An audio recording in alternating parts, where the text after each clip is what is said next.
What's up, everybody? Gavin, Jonquil here in Atlanta. Want to connect with you guys for a little bit, update on a few things, talk about a few things. So, today is Friday, October the 8th. Excuse me, December the 8th. big day, big day in our house. My son had surgery this morning at the hospital. He'd get tubes put in his ears, but everything went out okay, so we're home. Just had to go pick up the daughter from school a little early because, as you can see behind me, it's snowing a little bit. You know, here in Atlanta, we freak out with snow. That's what we do. We freak out. So, I want to chat with you guys about something. So, one of the videos that I had put up with that hurricane, well, before I get into that, give you an update on the hurricane. The hurricane is in the shop. We had a problem. I've been noticing there's a rattle when the RPMs are real high. Typically, they say the sweet spot RPMs around 3150 on the Hurricane X3 that we have.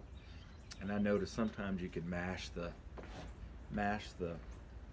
throttle a little bit, maybe get another 150 RPM, but I noticed that there'd be a rattle in it. And we were doing a cleanup the other day, and I was coming up a real steep driveway.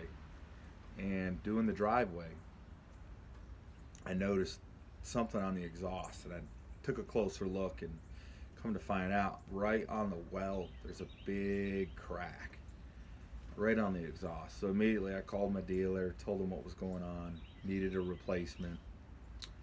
He had offered to weld it, but I didn't want to go that route just because it's only got 40 hours on it. So he was going to look into it, found out it's not a hurricane issue, it's a Briggs Vanguard issue. So we had to get a new muffler ordered that's actually supposed to be coming in today. This had happened on Tuesday. So it's supposed to come in today. We'll get a new exhaust put on. Big crack in it, formed right at the weld. So it's got nothing to do with Hurricane and their product. It's just the engine manufacturer and their exhaust system. That was one thing. And then that had happened on Tuesday. So we had ordered the part. And then on Wednesday morning, we were using it. We're doing a parking lot. Found out as we're using it, it just stalled out. And I'm thinking maybe we're working the kinks out. It's a brand new unit. Something connector safety issue isn't tight. Wasn't sure what was going on. I mean, I'm still learning the unit. It did refire, but it only ran for like another minute and a half, and then it stalled out again. Couldn't get it restarted at all. Come to find out, I took it to the shop, was thinking it might be that fuel pump, because on the Vanguards there is a fuel pump on it. I'm thinking, I know it's got plenty of fuel. We just filled it up. It's got 10 gallons of fuel. It's been running for almost 5-10 minutes on this job, and then it all of a sudden just stalls out. So come to find out, leaves somehow got built up in the intake and got into the air filter. Now it's got a big canister filter. I didn't bother popping that open when it had happened because it was running. I thought it was more of a fuel issue. I really thought it was probably the fuel pump.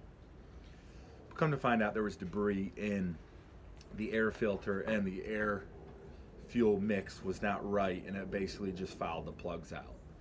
So a couple new plugs, it fires up, no problem. But at least with that unit, I now know it has a tendency to do that.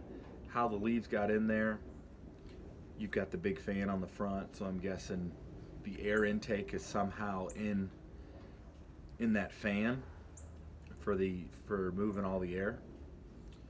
But I got to look at it closer. I don't have the unit back yet. That's what he had told me on the phone.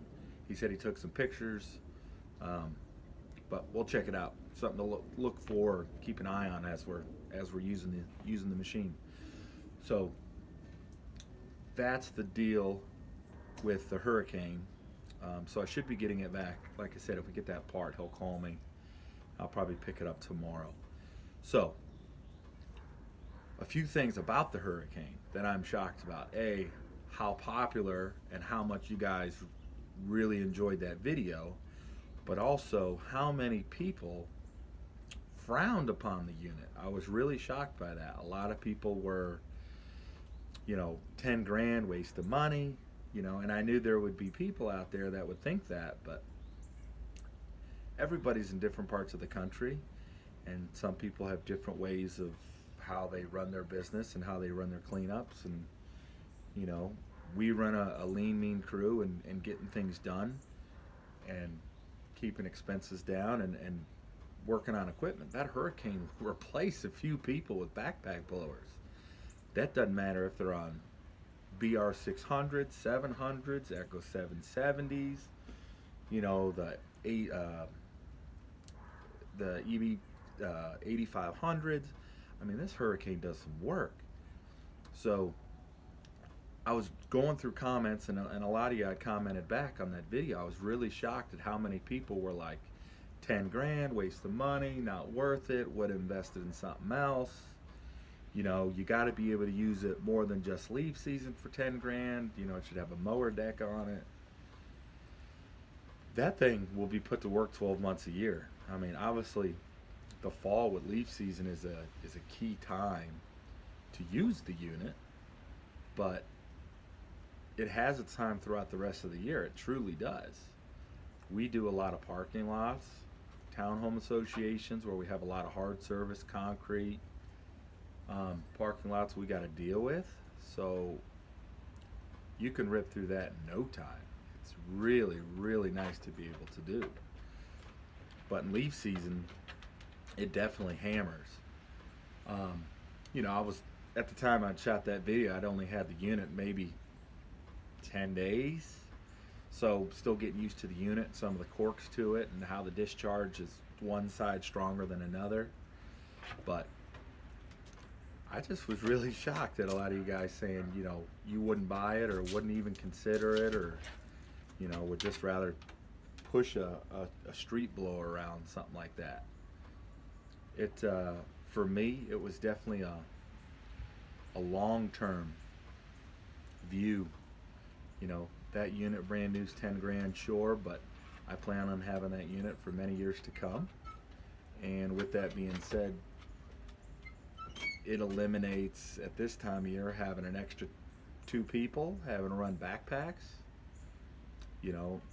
That Hurricane will show up on time every day, give 110% with no drama, no excuses, anything like that. That was my version of looking at it. Every yard I step on that thing and I'm able to save, 40, almost 40 to 50% on time doing leaf cleanups themselves. That's huge on labor. I mean, your labor costs typically eat up about 1/3 of your revenues, of your sales and stuff. Labor, it's 1/3. So it's a big area. If you can save on that, it transitions to a big pile of money and a big pile of cash at the end of the day. Again, that was why I went with it. Again, I was surprised a lot of people just immediately saw the price tag and said it wasn't worth it. My question to you is a $10,000 zero turn worth it? If you look at it from a long-term perspective, of course it is. You're not going to run a crew of 4 people with, 21-inch push mowers. You could eliminate 2 people and just get a zero turn and get it done faster, more efficiently. So again, I just wanted to talk about that, throw that out there. I was surprised. There was I went through, I finally had some time to do a lot of the comments and go through the comments and respond to a lot of you with that. But check it out. If you haven't seen the video, check it out. But again, I'm just surprised on that. It's already paying for itself right up front, and it's a total game changer, absolute game changer. But that's enough for now. Gonna enjoy the snow with my kids the rest of the day. Hopefully y'all do good things. Hopefully the fall season's treating you okay. Holiday season as well. But again, just wanted to connect with you guys and talk about that. So we have a few problems with it, rectified. Nothing too major, but also just kind of speak about how I think there's huge value in that machine and how some disagree, but everybody's different. Everybody has their opinions, and that's fine. Some people will do it and some people won't, but there's no right and there's no wrong. There's just the way that works for you and your company and how you do it. So, till next time, y'all be good. Stay safe. See ya.